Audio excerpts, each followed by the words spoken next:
Well, for many, the recent heavy rainfall may be a reminder of the high waters that ravaged most of the Wabash Valley this week 6 years ago. You know it as the floods of '08. Today, local officials described how that tragic event taught a valuable lesson. In tonight's top story, News 10's Lindsay Yates takes a look back. June 2008, the sounds and the images are not forgotten. Storm Team 10's Kevin Orpurt calls it the most vivid flood event of his career. It already had been a wet spring, so the rivers were up anyway.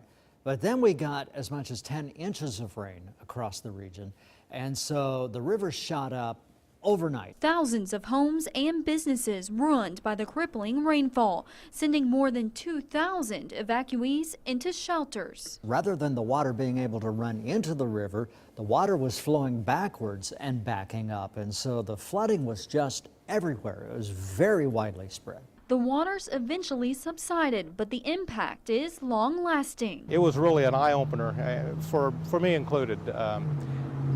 Areas that had never flooded in our lifetimes, and I'm a lifelong resident here, suddenly were underwater. A traumatic wake-up call that left a community better prepared. And some of the drainage issues have been addressed, and Thompson Ditch has undergone a tremendous project since that time, and I think that'll alleviate a lot of issues. The good news, a flood of such intensity does not occur often. Typically, this would be classified as a 100-year flood, which means it ought to happen about every 100 years.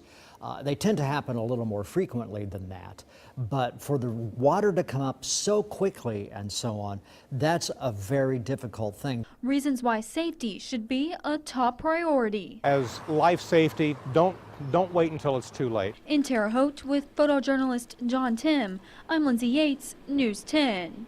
After the 2008 floods, more than 3,000 households eventually applied for flood-related aid.